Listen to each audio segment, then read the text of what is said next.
Assalamualaikum warahmatullahi wabarakatuh. Welcome to Hyuyin Channel.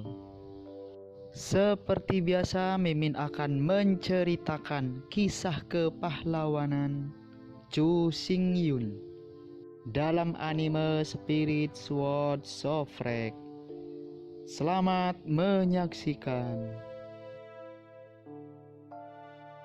Meskipun medan perang yang runtuh dibuka setiap 3 bulan, pada kenyataannya, sebagian besar pembudidaya berharap untuk tetap berada di medan perang runtuh urutan kedua selama mungkin. Sangat disayangkan bahwa keruntuhan Orde Kedua ini terlalu berbahaya di medan perang. Kapan saja, akan ada sejumlah besar monster rusak datang dari segala arah menyerang kota.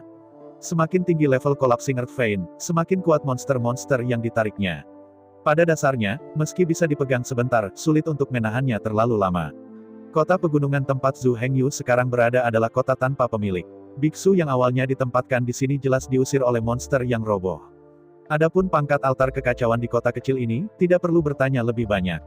Apa yang Zhu Hengyu pilih kali ini adalah medan perang tingkat 2 yang runtuh. Oleh karena itu, urat bumi yang kacau di sini secara alami adalah kelas 1. Sebagai vena bumi kacau balau kelas 1, 100.000 kristal kacau dapat terkondensasi setiap hari. Dalam 1 bulan, 3 juta kristal yang kacau dapat terkondensasi. Mungkin sebagian orang mengira itu agak hilang. Tetapi jika Anda pergi ke tingkat kedua dan ke-10, yaitu tingkat ke-20 akan menghancurkan medan perang. Pendapatan 1 hari adalah jutaan kristal yang kacau balau. Penghasilan 1 bulan adalah total 30 juta kristal kacau. Namun, dengan kekuatan dan pengaruh sementara Zhu Hengyu, dia tidak berani terburu-buru ke medan perang runtuh tingkat 20. Untuk saat ini, hancurkan medan perang di tingkat ke-11, dan jelajahi situasinya untuk sementara waktu. Setelah melihat-lihat selama seminggu, Zhu Hengyu menentukan lokasinya untuk pertama kalinya.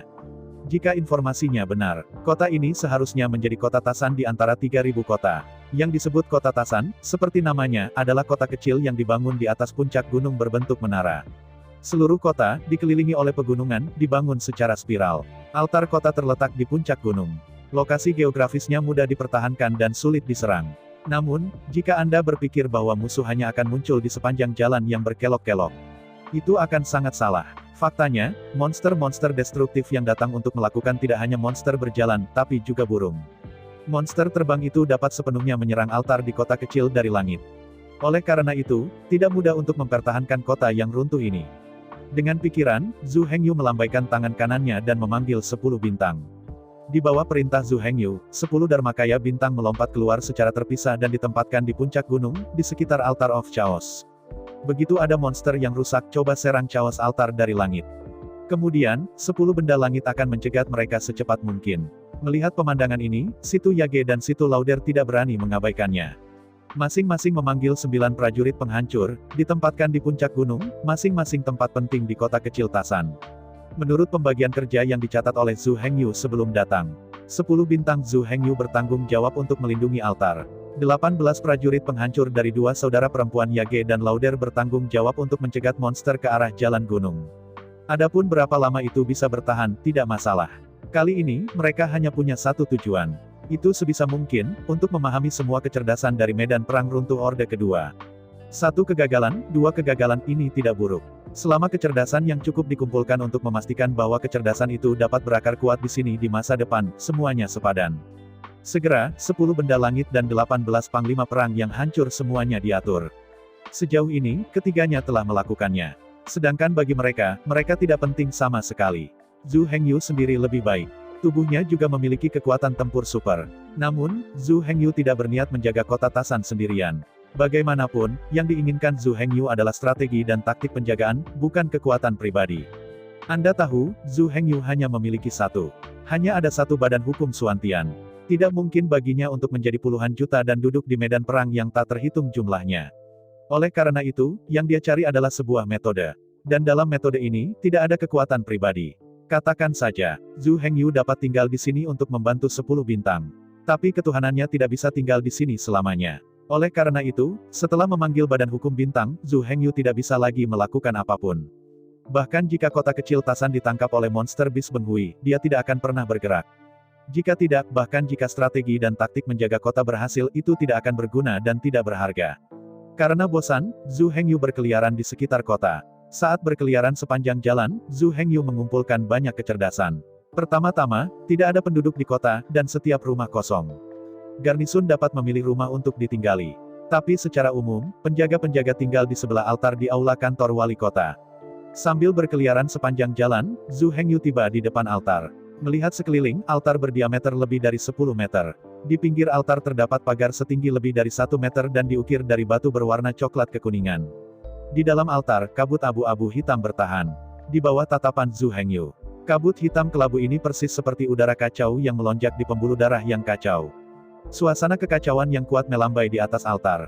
Dengan setiap tarikan napas akan ada udara kacau yang mengembun menjadi kristal seukuran kedelai. Ya, ini adalah kristalisasi dari kekacauan. Bentak, pop, bang bang, ada suara yang tajam. Kristal kekacauan terus memadat di atas altar. Di bawah aksi gravitasi, kristal yang kacau itu berderak dan jatuh di atas altar.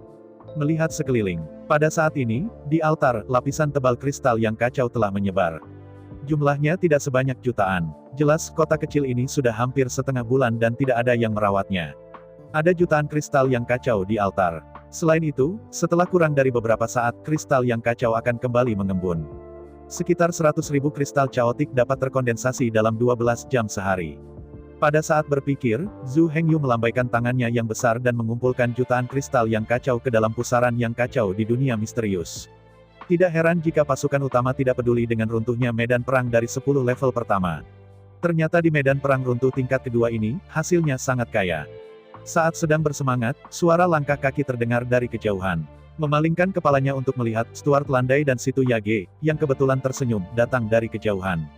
Setelah menyiapkan 18 prajurit, kedua saudara perempuan itu tidak ada hubungannya. Mereka telah melakukan apa yang bisa mereka lakukan. 80% dari kekuatan mereka akan terungkap di masa depan melalui pertempuran domestik mereka. Adapun kedua saudara perempuan itu sendiri, mereka tidak banyak berpengaruh. Bisa dikatakan, 18 bagian perang tidak mungkin diselesaikan. Meski dengan tambahan dua saudara perempuan, itu masih belum bisa diselesaikan. Sebaliknya, Zhu Hengyu bisa turun tangan untuk membantu, tapi dia tidak bisa. Kedua saudara perempuan itu berbeda. Mereka ingin campur tangan, tapi mereka tidak bisa ikut campur sama sekali. Setelah mengatur 18 prajurit yang hancur, kedua saudara perempuan itu pada dasarnya tidak ada hubungannya. Bahkan jika mereka tertidur, itu tidak akan menjadi masalah besar. Melihat kedua wanita itu perlahan mendekat, Zhu Hengyu tiba-tiba menegakkan pinggangnya. Tidak, dia harus menemukan sesuatu untuk dilakukan. Kalau tidak, begitu saya lelah bersama mereka, saya tidak tahu apa yang akan terjadi.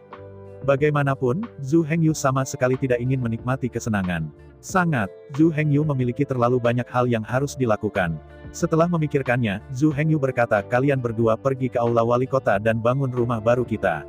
Sedangkan aku harus mulai belajar dengan konsentrasi tinggi untuk melihat apakah aku bisa menggunakan pembuluh darah bawah tanah yang kacau untuk membuat susunan yang besar. Mendengar kata-kata Zhu Hengyu, kedua saudara perempuan itu saling memandang, lalu mengangguk senang dan setuju. Mereka tahu, Zhu Hengyu bukanlah orang yang menganggur. Dia memiliki terlalu banyak hal untuk dikerjakan. Bagaimanapun, mereka tidak boleh menahannya. Saling memandang dan tersenyum, Situ Landai dan Situ Yage bergegas menuju aula wali kota. Memasuki aula wali kota, kedua suster bekerja bersama. Di antara mereka, Stuart Lauder pergi untuk membersihkan kamar tidur. Saya mengeluarkan tempat tidur yang saya bawa dan menatanya dengan cepat. Dan Situ Yage bergegas ke dapur. Berbagai peralatan masak dikeluarkan, segera dibersihkan dan dipasang. Dengan upaya kedua wanita itu, lantai 2 aula wali kota dengan cepat dibersihkan. Dari area perkantoran, telah menjadi tempat tinggal keluarga yang hangat. Sisi lain, Zhu Hengyu juga tidak diam. Buka gelang Ice Emperor dan keluarkan berbagai material alkimia yang langka dan berharga. Apa yang saya katakan barusan bukan hanya untuk mengusir kedua wanita itu. Meskipun Zhu Hengyu sendiri tidak bisa ikut campur dalam pertahanan kota, itu tidak mempengaruhinya. Dia membangun beberapa menara sihir di sini untuk membantu pertahanan. Untuk Zhu Hengyu, dia sangat mahir dalam formasi dan rune yang diperoleh. Tapi sekarang, lokasinya adalah area inti dari medan perang yang runtuh. Tidak ada gunanya membangun menara sihir biasa. Zhu Hengyu harus terus bergerak maju berdasarkan pola rune asli. Meneliti menara ajaib yang dapat mengontrol kekuatan kekacauan.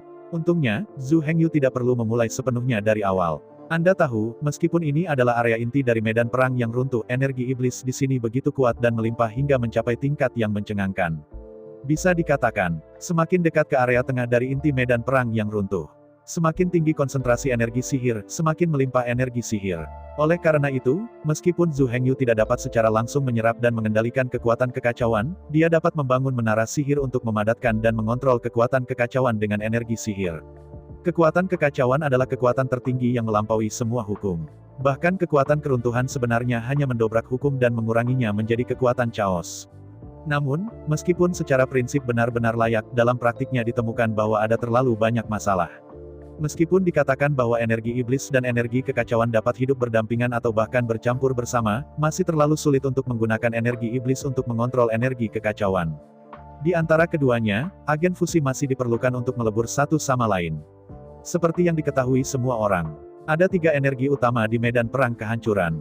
Ketiga titik energi ini adalah Key of Chaos, Key of Extreme Yin dan Demon Key. Di antara mereka, Key yang sangat jahat Yin adalah agen fusi dari Chaos Key dan Devil Key. Ini adalah rekonsiliasi dari Yin ekstrim dan Ki jahat yang memungkinkan energi iblis dan energi kekacauan untuk bercampur bersama tanpa erosi bersama. Tapi masalahnya sekarang adalah Zhu Hengyu tidak bisa mengendalikan roh jahat yang sangat Yin sama sekali. Paling tidak, Zhu Hengyu tidak bisa melewati formasi besar untuk mengendalikan Yin dan roh jahat.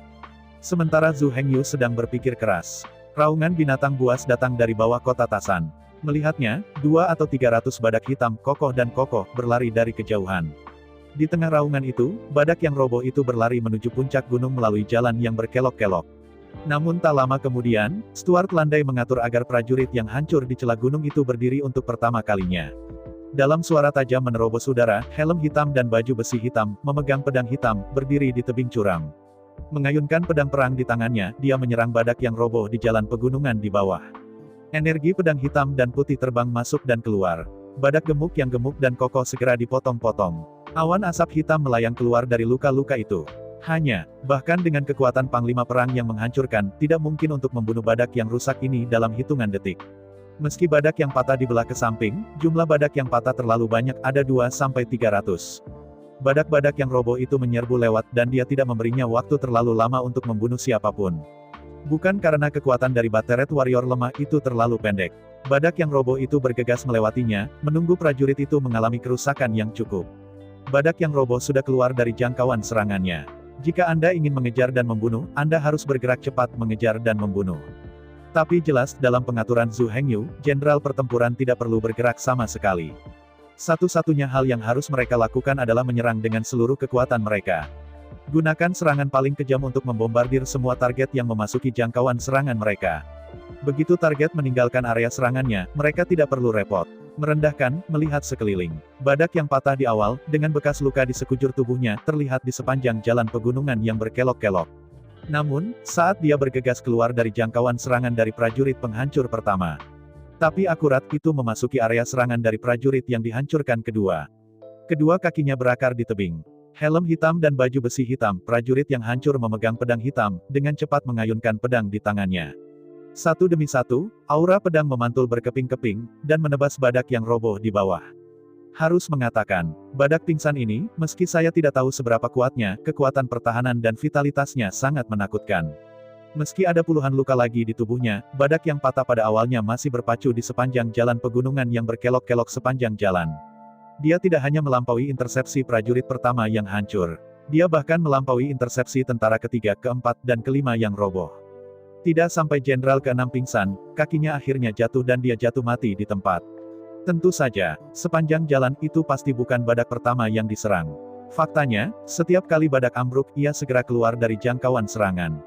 Perang yang pecah akan segera menggerakkan target.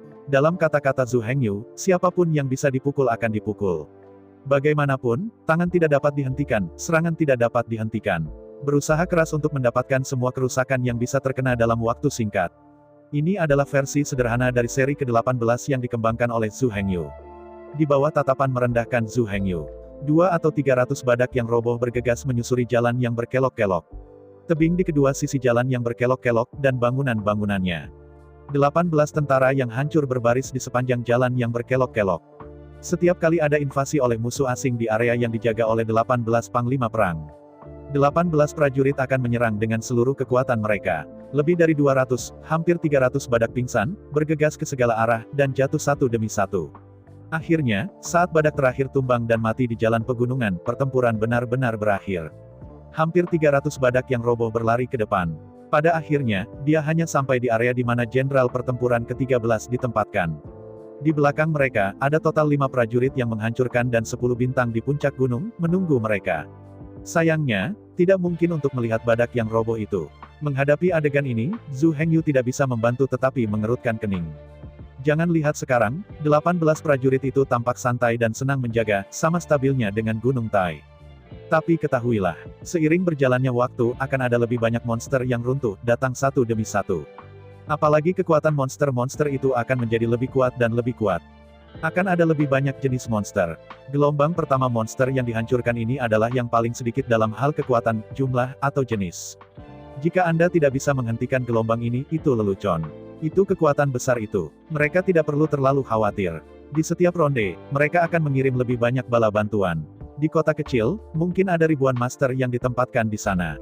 Tidak peduli seberapa kuat monster yang runtuh itu, ia bisa melawan dengan gigih. Tapi Zhu Hengyu, di mana begitu banyak tentara untuk bala bantuan? Yang paling membuat Zhu Hengyu menggaruk kepalanya adalah, untuk saat ini, tidak mungkin untuk menyerap kekuatan urat bumi yang kacau dan membangun menara pertempuran yang kacau untuk pertahanan. Dalam waktu singkat, Zhu Hengyu tidak memiliki cara untuk mengatasi kesulitan ini. Tanpa pilihan, Zhu Hengyu harus memberi perintah kepada Badan Hukum Suantian. Biarkan dia menghentikan sementara perkembangan dunia Suantian. Dengan kecerdasan super tinggi hingga 600, dia akan melakukan yang terbaik untuk mempelajari menara ajaib. Tanpa menara ajaib, Zhu Hengyu tidak bisa memikirkan bagaimana menjaga kota kecil Tasan ini. Bagaimanapun, dia tidak memiliki tenaga sebanyak pasukan utama. Menghadapi perintah Zhu Hengyu, Badan Hukum Suantian untuk sementara mengesampingkan perkembangan dunia Suantian. Pusatkan semua energi mental, teliti dan analisis dengan kecepatan penuh. Segera, dalam waktu kurang dari 3 hari, Badan Hukum Suantian menemukan solusi. Tidak disarankan untuk mengekstrak kekuatan urat bumi yang kacau. Anda tahu alasan mengapa kristal kekacauan bisa mengembun di altar kekacauan. Faktanya, itu adalah ekstraksi udara yang kacau dari urat-urat bumi yang kacau dan mengembunkannya. Jika Zhu Hengyu ingin mengekstrak kekuatan urat tanah yang kacau untuk dipertahankan, maka pada dasarnya itu adalah memutar kereta sebelum kuda. Setelah udara kacau di vena bumi yang kacau diekstraksi. Altar kekacauan, saya khawatir kristal kekacauan tidak dapat dipadatkan. Karena kristal yang kacau tidak bisa dipadatkan, apa gunanya menduduki kota kecil Tasan ini? Dan, sebagai leluhur iblis, Zhu Hengyu tidak boleh menyerahkan kekuatan sihir dan mengejar kekuatan lain. Kekuatan sihir adalah kekuatan tertinggi untuk menghancurkan dunia. Yang disebut gaya keruntuhan tidak lain adalah sejenis gaya ekstrim yang dihasilkan di bawah tumbukan yin dan yang. Sejujurnya, yang disebut kekuatan kehancuran sebenarnya diciptakan oleh sihir. Ketika kekuatan sihir terkondensasi secara ekstrim dan benua kuno yang tandus hancur. Saat dunia hancur, kekuatan kehancuran lahir. Oleh karena itu, Zhu Hengyu tidak boleh mencari ikan dari pohon untuk mengendalikan kekacauan. Sebagai leluhur iblis, dia memiliki afinitas sihir yang hampir tidak terbatas. Oleh karena itu, tujuannya harus pada energi iblis dan kekuatan sihir. Bangun menara ajaib untuk menyelesaikan masalah saat ini. Bahkan, Badan Hukum Suantian secara langsung merancang gambar desain menara sihir dan memproyeksikannya ke dalam lautan kesadaran Zhu Hengyu. Melihat si Hainei, menara sihir yang sangat canggih. Tiba-tiba, dalam pikiran Zhu Hengyu aura sering muncul. Ya memang, sebagai leluhur iblis, mengapa Anda harus mengejar kekuatan lain? Mungkinkah dari lubuk hatinya, dia merendahkan dirinya sendiri? Mozu dibangun oleh Zhu Hengyu ketika dia masih Cusingyun. Yang disebut sihir adalah kekuatan yang diciptakan oleh Zhu Hengyu di masa depan. Sihir ajaib, seperti namanya, itu adalah kekuatan ras iblis, kekuatan leluhur iblis. Bahkan jika Zhu Hengyu, leluhur iblis, merasa bahwa kekuatan sihir ini terlalu lemah, dan karenanya membuangnya. Jadi, bagaimana dengan orang-orang iblis? Bukan kekuatan lain yang benar-benar akan menghancurkan benua kuno di masa depan, tapi sihir. Sebagai iblis, jika Anda tidak bisa mengalahkan lawan dengan sihir, kemudian dengan kekuatan lain, bahkan lebih tidak mungkin untuk mengalahkan lawan. Tarik napas panjang, Zhu Hengyu tahu bahwa dia telah mengambil banyak jalan memutar sepanjang waktu. Hal yang paling berharga jelas ada di sisi Anda. Tapi dia mencoba yang terbaik untuk mencari kemana-mana. Sambil gemetar dan mengulurkan tangan kanannya, dia meraihnya di udara. Kekuatan sihir abu-abu hitam melayang di telapak tangan Zhu Hengyu dalam sekejap. Bagi Zhu Hengyu, mengendalikan sihir itu sederhana seperti bernapas. Tetapi ingin mengontrol kekuatan Chaos bahkan lebih sulit. Tapi masalahnya sekarang adalah, Demon Qi tidak lebih lemah dari Chaos Qi. Di antara keduanya, mereka bercampur di udara dan menyatu satu sama lain. Jika energi iblis lebih lemah dari energi kekacauan, bukankah itu akan ditelan lebih awal? jelas memiliki kekuatan sihir yang dapat dengan mudah dikendalikan, cukup untuk mengimbangi Chaoski. Dia mencoba yang terbaik untuk mengendalikan kekuatan kekacauan. Ini konyol. Ada gunung emas dan gunung perak di rumah, tetapi Anda masih harus menarik tongkatnya dan pergi keluar untuk mengemis makanan. Sesaat berpikir, Zhu Hengyu memberi perintah kepada 108 Demon Wolf Archer melalui rantai jiwa. Semuanya, segera letakkan semuanya. Setelah ronde berikutnya dari medan perang yang runtuh terbuka, bersiaplah untuk memasuki medan perang yang runtuh dan garnisun di kota kecil Tasan. Setelah menerima pesanan Zhu Hengyu, 108 pemanah serigala iblis tiba-tiba sangat gembira. Akhirnya, setelah berlatih keras sekian lama, mereka akhirnya bisa resmi bergabung dalam pertempuran. Dalam beberapa tahun terakhir, 108 penembak serigala ajaib dibagi menjadi 3 tim Tiangang, berjuang siang dan malam di medan perang Aoki. Hingga saat ini, meski kekuatan mereka belum banyak meningkat, mereka telah sepenuhnya beradaptasi dengan ritme medan perang yang runtuh. Meskipun Demon Wolf Archer tidak yakin, apakah dia benar-benar dapat memainkan peran kunci di medan perang tingkat 2 runtuh. Tetapi karena itu dipanggil oleh tuannya, mereka secara alami akan mati. Tepat saat pemanah serigala ajaib sedang bersiap sepenuhnya. Di sisi ini, Zhu Hengyu juga membuka gelang Ice Emperor, mengeluarkan banyak material, dan mulai menyempurnakan menara sihir.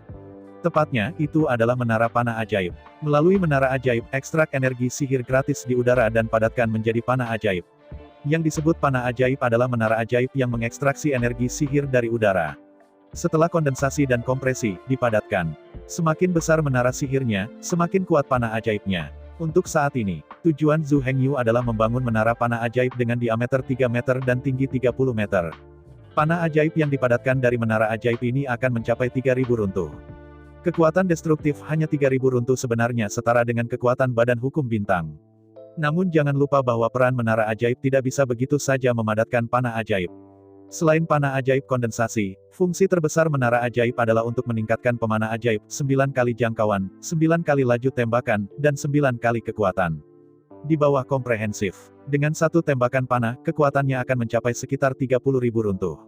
Kekuatannya sudah berada di level yang sama dengan Smasher level ke-10.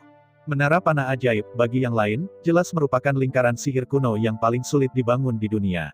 Untuk membangun menara panah ajaib, Anda harus mahir dalam 3.000 pola sihir. Kecuali Zhu Hengyu, yang mencari di seluruh dunia, tidak ada keberadaan kedua yang mahir dalam 3.000 pola sihir. Untuk Zhu Hengyu, dia telah menguasai 3.000 garis sihir sejak lama. Di area tengah dari medan perang yang runtuh, pohon rune kuno di inti purgatori memiliki 3.000 pola sihir. Kecuali Zhu Hengyu, tidak ada yang bisa memasuki dunia kecil di pohon rune kuno. Untuk Zhu Hengyu, yang disebut menara panah ajaib tidak mudah dibangun. Tapi di sini tidak sederhana, bukan karena tidak mau. Murni karena menara panah ajaib itu terlalu canggih dan terlalu rumit. Meskipun metode konstruksi sudah dikuasai sepenuhnya, tidak mudah untuk membangunnya. Akhirnya, 3 bulan telah berlalu. Dalam 3 bulan, jumlah monster yang runtuh yang berdampak pada kota kecil Tasan meningkat dan kekuatan mereka menjadi lebih kuat. Bahkan gagak hitam yang roboh muncul di langit, meluncurkan dampak pada Altar of Chaos. Kalau bukan karena kehadiran 10 bintang, perisai kekacauan di sekitar altar kekacauan akan hancur.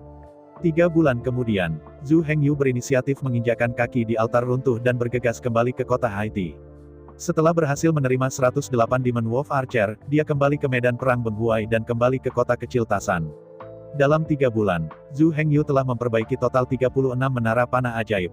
Dengan kedatangan 108 pemanah serigala ajaib, 36 menara panah ajaib ini akhirnya mulai digunakan. 108 penembak serigala ajaib dibagi menjadi 3 tim Tiangang. Ada 36 orang di setiap tim. Ketiga tim tersebut berjumlah tepat 108 orang. Ketiga tim Tiangang dibagi menjadi 3 grup. Setiap 4 jam akan ada rotasi. Namun, kekuatan menara panah ajaib ini masih harus diverifikasi dalam pertempuran yang sebenarnya.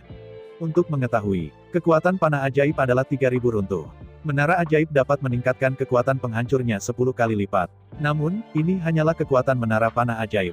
Dalam kekuatan destruktif dari 30.000 keruntuhan ini, kekuatan penembak serigala ajaib itu sendiri tidak dihitung. Setelah menerima 108 pemanah serigala ajaib, Zhu Hengyu segera menguji kekuatan destruktif dari penembak serigala ajaib. Awalnya, menurut Zhu Hengyu, kekuatan penembak serigala ajaib harus diabaikan. Tetapi setelah tes aktual Zhu Hengyu, hasilnya jauh di luar ekspektasinya. Penilaian Zhu Hengyu selalu benar.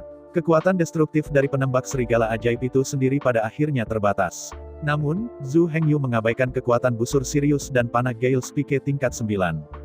Panah Spike angin cepat tingkat ke-9 bahkan tidak bisa menahan kekuatan tubuh Sein cahaya putih. hal yang sama akan ditembus. Setelah pengujian yang sebenarnya, kekuatan destruktif Sirius Bow setinggi 10.000 runtuh. Dan kekuatan destruktif dari panah Gale Spike tingkat ke-9 juga setinggi 10.000. Yang paling mengherankan Zhu Hengyu. Bahkan bom ajaib yang menurut Zhu Hengyu telah dihapuskan masih memiliki puluhan ribu kekuatan penghancur. Setelah pengujian yang sebenarnya, pemanah serigala ajaib menggunakan busur Sirius, panah paku, dan energi sihir untuk membunuh. Kekuatan yang pecah itu sebesar 30.000 runtuh. Ini tidak hanya di luar ekspektasi Zhu Hengyu. Ini terlalu banyak. Setelah memikirkannya dengan hati-hati, Zhu Hengyu menyadari bahwa dia telah mendapatkan tanduknya. Selama ini, Zhu Hengyu jelas menyadarinya. Kekuatan hukum tidak berpengaruh pada kekuatan di atas ekaristi cahaya putih. Ambil bom ajaib sebagai contoh.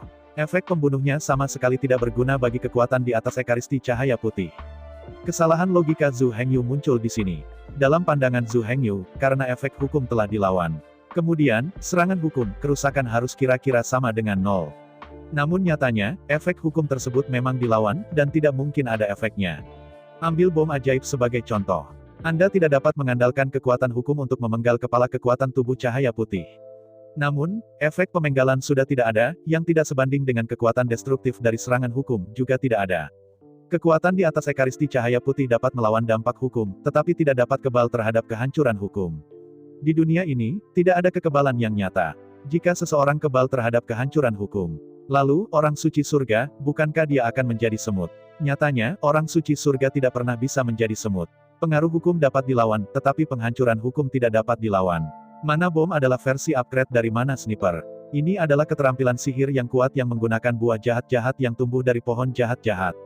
Setelah latihan jangka panjang, kepadatan tinggi penembak serigala ajaib. Sampai sekarang, kekuatan pemboman magis ini tidak lagi sama. Bahkan jika efek pemenggalan dari magic bombing bisa ditahan. Namun, kekuatan bombardir dari magic bombing tidak bisa ditahan.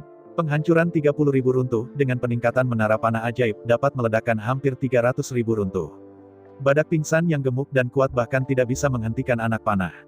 36 menara panah berada di bawah kendali 36 pemanah serigala iblis. Setiap panah ajaib membawa kekuatan penghancur yang menghancurkan. Berdiri di puncak gunung di kota kecil Tasan, Zhu Hengyu mengamati 36 menara panah, terus-menerus menembakkan panah hitam. Panah hitam itu seperti kilat hitam. Dalam sekejap ia melintasi jarak ribuan meter, dan meledakkan tubuh seekor badak yang patah. Di bawah kekuatan besar, badak itu roboh, dan hancur berkeping-keping oleh panah spike tingkat ke-9 yang tirani. Adapun langit di atas langit, gagak hitam pecah yang sesekali terbang adalah satu anak panah pada satu waktu, dan tembakannya meledak menjadi asap hitam. Yang paling menggairahkan Zhu Hengyu adalah, setiap monster yang ditembak oleh penembak serigala ajaib akan memadatkan ratusan kristal yang kacau. Sebaliknya, itu adalah kata-kata dari Situ Yage dan Panglima Perang yang dipukul Situ Lauder. Monster yang mereka bantai tidak akan menghasilkan apa-apa. Semua kekuatan pemecah akan diserap oleh mereka dan digunakan untuk meningkatkan kekuatan mereka sendiri. Antara berpikir, Zhu Hengyu dengan cepat membuat keputusan. Zhu Hengyu tidak berencana untuk tinggal di kota kecil Tasan ini. Di sini, berikan kepada dua saudara perempuan, Yage dan Lauder, untuk meningkatkan kekuatan Breaking Warlord. Adapun Zhu Hengyu dan 108 Demon Wolf Archer, mereka bisa pergi ke medan perang runtuh tingkat ke-10. Pemanah serigala ajaib, dikombinasikan dengan menara panah ajaib, dan busur Sirius, panah runcing peledakan kelas 9, dapat langsung meledakkan lebih dari 300.000 semburan kekuatan destruktif. Dengan kekuatan penghancur yang menakutkan, bahkan jika itu pergi ke tingkat 20 dari medan perang yang runtuh, itu masih bisa membunuh semua monster yang runtuh di sana. Adapun medan perang yang runtuh ini, bagaimana monster bisa muncul? Faktanya, yang disebut medan perang yang runtuh. Ini adalah medan perang akhir dari era kuno yang tandus. Pada saat itu, semua ras utama dari zaman kuno yang sunyi mengumpulkan pasukan besar dan memulai pertempuran besar di sini. Monster yang runtuh ini adalah pasukan reguler ras monster saat itu. Tentu saja, sekarang, monster yang roboh ini bukan lagi anggota ras monster. Mereka hanya memiliki roh perang yang abadi, hanya naluri untuk bertarung dan membunuh, tetapi mereka tidak memiliki kesadaran dan pemikiran. Menghadapi keputusan Zhu Hengyu, meskipun Yage dan Lauder tidak mau di dalam hati mereka tidak ingin dipisahkan dari Zhu Hengyu. Namun, karena Zhu Hengyu membuat keputusan, mereka pasti setuju. Tidak peduli apapun, selama Zhu Hengyu berkata, mereka pasti akan melakukannya. Hanya, dengan berlalunya waktu, jumlah monster rusak yang menghantam kota Tasan menjadi semakin kuat. Dengan mengandalkan mereka berdua saja, saya khawatir akan sulit mempertahankan kota kecil Tasan ini. Menghadapi kekhawatiran Yage dan Lauder, Zhu Hengyu telah membuat keputusan sejak lama. Meskipun Zhu Hengyu telah pergi, Lauder dan Yage dapat segera kembali ke keluarga situ dan membawa anak-anak mereka keluar. Dan, bantu mereka menjinakkan prajurit yang runtuh. Dengan cara ini, setelah jumlah prajurit hancur, itu mencapai sekitar 100. Maka, mudah untuk mengadakan kota kecil Tasan di distrik ini. Saya mendengar Zhu Hengyu berkata, mereka bisa segera kembali ke keluarga situ dan membawa anak-anak mereka. Tiba-tiba, Yage dan Lauder tidak bisa menahan tangis kegirangan. Meskipun anak-anak itu tidak dilahirkan untuk mereka, tetapi setelah bertahun-tahun bergaul, perasaan di antara mereka sama seperti ibu dan anak. Biarlah mereka berpisah dengan gegabah, tetapi di dalam hati mereka telah memikirkan tentang anak-anak itu. Setelah itu, keduanya bergegas kembali ke kota tempat keluarga situ berada. Situ Lauder dan situ Yage tidak lagi seperti dulu. Untuk menghindari kecelakaan saat kedua wanita tersebut pergi keluar, Zhu Hengyu secara khusus memilih 300 tim dari penjaga api penyucian untuk mengawal kedua wanita itu kembali ke keluarga situ. Dari perspektif Zhu Hengyu, situ Lauder dan situ Yage sangat indah, dengan tubuh dan temperamen yang bagus. Jika itu ditargetkan oleh mereka yang memiliki niat buruk, itu akan merepotkan. Menghadapi kekhawatiran Zhu Hengyu, kedua wanita itu tertawa tetapi tidak mengatakan apa-apa. Untuk waktu yang lama, Zhu Hengyu menganggap mereka berdua sebagai wanita yang lemah dan lemah. Namun nyatanya, meski bukan majikan, mereka tetap memiliki kekuatan untuk melindungi diri. Ada banyak sekali wanita cantik di dunia ini. Saya belum pernah mendengar bahwa wanita cantik terlihat dengan santai dan kemudian dihina. Selama bertahun-tahun, bukankah mereka berdua datang ke sini? Saya juga tidak melihat keberadaan seperti yang dikatakan Zhu Hengyu, bahwa saya tidak bisa berjalan ketika saya melihat wanita cantik dan ingin menempatinya. Namun, kebaikan Zhu Hengyu, mereka masih memiliki hal-hal penting. 3 tim beranggotakan 10 orang tiba setelah kota Haiti. Kedua wanita itu akhirnya meninggalkan medan perang yang runtuh. Kembali ke alam 5 elemen yang terbalik, Song of Songs dan Lauder, pertama kali mereka menemukan 3 tim tentara bersenjata lengkap di dekat alun-alun. Dari jauh, para prajurit itu ditutupi baju besi. Dia membawa pedang di pinggangnya, tombak di tangannya, dan busur panjang di punggungnya. Melihat tentara yang agung dan marah, Lauder dan Yage mau tidak mau menerangi mata mereka. Tentara yang begitu perkasa dan perkasa, untuk pertama kalinya dalam hidup mereka, mereka telah melihat mereka. Berjalan cepat ke depan tentara, Stuart landai hendak berbicara. Komandan lawan mengambil langkah keras ke depan dan memberi hormat, kami di sini untuk menunggu kalian berdua, silakan masuk ke dalam mobil. Selesai berbicara, komandan bersenjata lengkap mengambil satu langkah ke samping dan melepaskannya. Melihat sekeliling, kereta mewah, dan megah diparkir di sana. Menghadapi pemandangan ini, meski kedua wanita itu tidak sia-sia, namun semacam kebanggaan yang tak tertandingi, tetap saja tak bisa menahan bangkitnya hati. Segera, kedua wanita itu naik ke gerbong. Kemudian, di bawah kendali pelayan, gerbong itu perlahan mulai bergerak. Pada saat yang sama, langkah kaki yang rapi terdengar di sekitar gerbong. Dengan curiga, dia membuka tirai gerbong dan melihat keluar. Apa yang kamu lihat? Prajurit bersenjata lengkap dikelilingi gerbong mewah. 30 tentara, tetapi dengan kecepatan yang sama, bergegas menyusuri jalan dengan keras menuju keluar gerbang kota. Sudah berapa lama, gerbong mewah itu berhenti di depan sebuah penginapan mewah. Pemimpin regu berjalan ke pintu gerbong dan berkata dengan hormat, kursi telah dipesan di dalam, tolong izinkan kami melanjutkan perjalanan setelah kalian berdua makan. Saling melirik, situ Yage dan situ Lauder menyentuh perut mereka benar-benar lapar. Meskipun tidak apa-apa untuk tidak makan, tetapi selanjutnya, saya tidak tahu berapa lama. Oleh karena itu, makanlah sedikit agar tidak lapar di jalan. Setelah membuat keputusan, kedua wanita itu turun dari gerbong dan, ditemani oleh 3 pemimpin dari 3 tim, berjalan menuju hotel. Sepanjang jalan menuju kamar pribadi hotel. Segera, makanan datang dengan cepat. Jelas sekali, semua ini telah diatur jauh sebelum mereka tiba. Hanya dengan cara ini mereka dapat dilayani segera setelah mereka tiba. Melihat hidangan mewah di atas meja, situ Yage berkata, kamu sudah lelah sekian lama, duduk dan makan bersama. Dihadapkan pada ajakan situ Yage, ketiga pemimpin itu tidak sopan. Meja makanannya begitu besar, cuma Yage dan Lauder, belum bisa habis. Melepas helm di kepalanya, ketiga pemimpin itu duduk satu demi satu.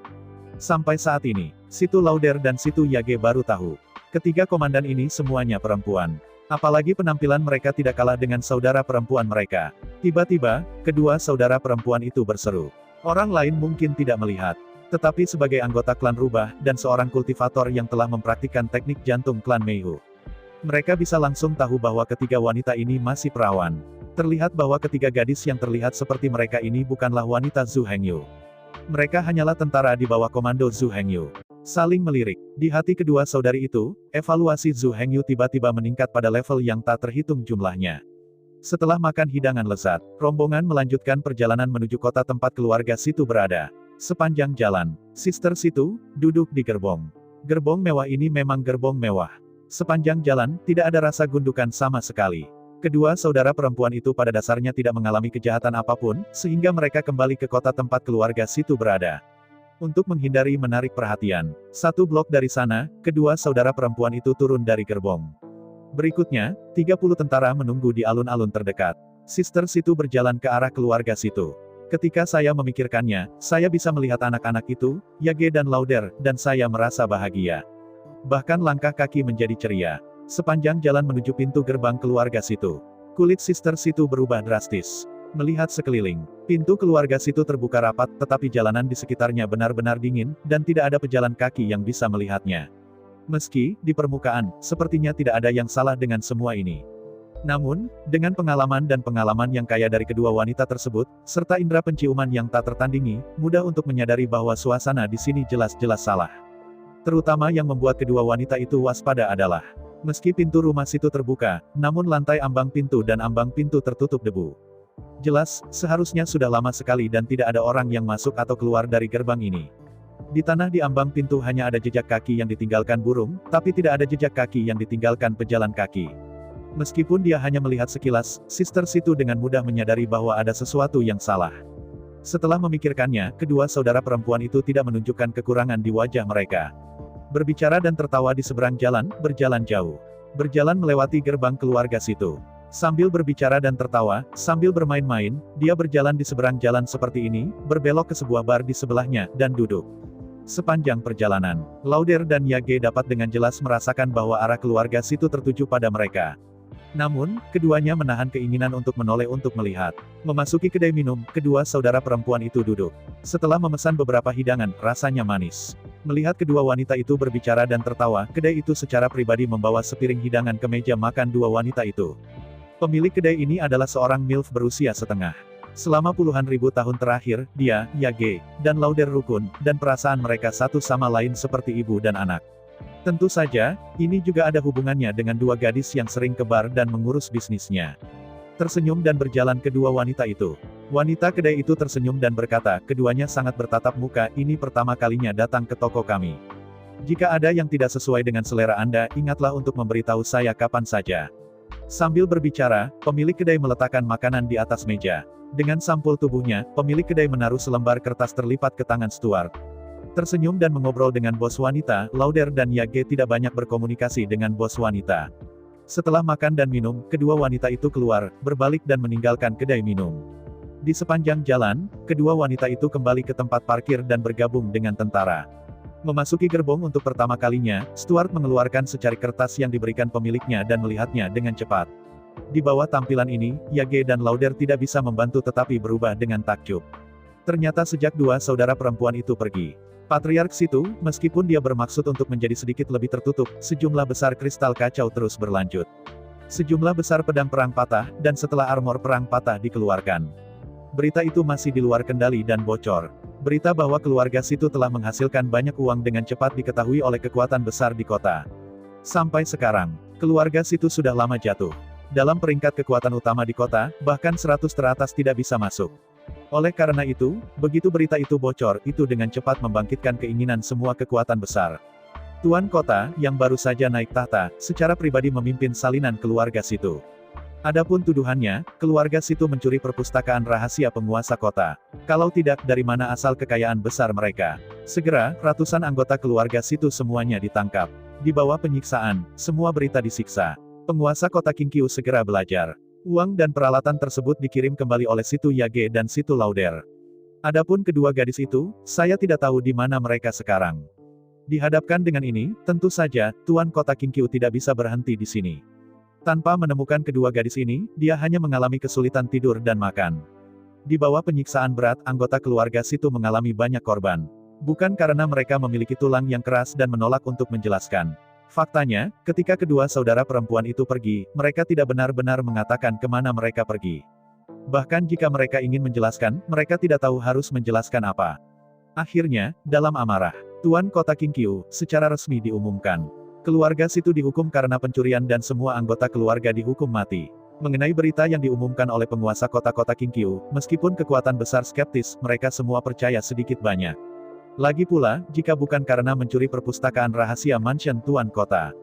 Kemana perginya keluarga situ, mendapatkan begitu banyak kristal yang kacau, dan merusak perlengkapan perang. Pria dewasa dari keluarga situ semuanya digantung di jalan. Wanita dewasa semuanya dijual ke rumah pelacuran. Namun, suku rubah roh bukanlah suku Meihu. Setelah mengetahui tentang takdirku, semua wanita dewasa keluarga situ melakukan bunuh diri secara kolektif pada malam sebelum dikirim ke rumah bordil. Mereka lebih baik mati daripada menerima takdir itu. Malam itu, bocah di bawah umur dari keluarga situ diam-diam membuka pintu penjara. Dia merampas senjata para penjaga dan membunuh mereka sepanjang jalan. Sayangnya, meski jumlahnya besar, mereka belum dewasa. Setelah membunuh lebih dari 30 penjaga, mereka akhirnya musnah. Apalagi di bagian akhir, lebih dari 30 anak laki-laki dari suku Linghu dikepung di satu bagian jalan. Dihadapkan dengan ratusan ribu pasukan, mereka tidak memilih menyerah. Pada akhirnya, semua orang tewas di jalan pengisian. Orang dengan tubuh berkata, tubuh mereka dipenuhi anak panah. Tapi mata mereka lebar dan bulat. Bahkan jika dia mati, matanya penuh amarah, dan dia toh menolak untuk menutupnya. Sampai sekarang, keluarga situ pada dasarnya telah dimusnahkan. Hanya 12 gadis dengan penampilan sangat cantik dan sosok luar biasa yang tersisa, dan mereka dijaga ketat. Bahkan jika mereka ingin mencari kematian, tidak ada kesempatan sama sekali. Yang paling penting adalah, penguasa kota Qingqiu memblokir semua berita. Sampai sekarang, 12 gadis dari klan rubah roh tanpa mengetahui bahwa kerabat mereka semuanya telah dipenggal dan dibunuh. Bahkan, penguasa kota-kota Qingqiu juga mengancam ke-12 gadis itu dengan anggota keluarga situ yang sudah meninggal. Jika mereka tidak patuh, atau mencari kematian sendiri. Kemudian, setiap seseorang meninggal, dia akan membunuh 10 anggota keluarga situ. Menghadapi ancaman seperti itu, ke-12 gadis dari klan roh rubah hanya bisa patuh. Namun, setelah melihat klan roh rubah yang galak, Tuan Kota Qingqiu tidak berani menganiaya gadis-gadis ini. Sebaliknya, dia secara khusus menyewa manajer rumah bordil untuk melatih mereka dengan cara yang halus. Harus mengatakan, 12 gadis ini memang 12 jepit rambut emas terindah di keluarga situ. Tuan kota-kota Qingqiu, sejak melihat mereka telah kehilangan jiwanya. Hingga saat ini, keinginan terbesarnya adalah berharap agar pengurus rumah bordil bisa melatih mereka dengan baik. Dengan cara ini, dia dapat menerima 12 jepit rambut rubah roh dan menjadi selir 12 kamar, menikmati berkah penuh. Melihat catatan dari wanita kedai. Tiba-tiba, Lauder dan Yage tidak bisa menahan air mata. Mereka sangat menyesal. Saya menyesal tidak mendengarkan kata-kata Zhu Hengyu, meninggalkan begitu banyak uang dan seragam perang untuk keluarga situ. Jika semuanya benar, ikuti instruksi yang diberikan oleh Zhu Hengyu. Hanya sedikit uang yang tersisa. Tidak ada kata tersisa di pakaian pertempuran. Jadi sekarang, keluarga situ tidak akan menderita bencana ini sama sekali. Dalam tangisan merintih, memikirkan kerabat keluarga situ, mata Lauder dan Yage berlumuran darah dan air mata. Tapi sekarang, siapa yang bisa mereka salahkan? Hanya merekalah yang bisa disalahkan. Siapa yang menyuruh mereka untuk tidak mendengarkan Zhu Hengyu? Meskipun saya tidak mengatakannya di permukaan, dalam hati saya, kedua saudara perempuan itu kurang lebih merasa bahwa Zhu Hengyu agak pelit dan pemalu. Apa salahnya meninggalkan lebih banyak uang dan pakaian perang untuk keluarga? Selama anggota keluarga situ tidak memberitahu, siapa yang tahu? Hingga saat ini, kedua saudari itu akhirnya terbangun. Bukan karena sengatan Zhu Hengyu, tapi uang, yang sebenarnya tidak bisa diberikan terlalu banyak.